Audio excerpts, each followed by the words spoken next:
How to upload YouTube video from Android mobile upload guide. So hello guys, in this quick tutorial video I will tell you how you guys can do that. So it was very easy. For that, simply click on YouTube app in your Android phone. Once we click here you guys will see that type of interface. So for uploading video, here you guys will click on that plus icon on downside. Once we click here you guys will simply select the video that you want to upload. After that, click on next. Now here you guys will wait for some seconds. Here you guys can see the on top like pencil tap mark. So when you click here you guys can select the thumbnail of video. Also you guys can see create a title. So here you guys will simply write a title. You guys will also see show more. Simply click here. Now here you guys will see add description. So when you click on add description, here you guys can write description. Also here you guys will see visibility. So you guys will click on that.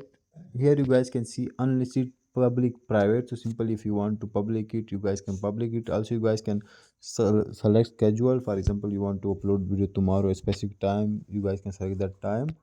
After that, click on upload, and once you click on upload, that's it, your video will be uploaded to YouTube. So that's how you guys can do that. Thanks for watching.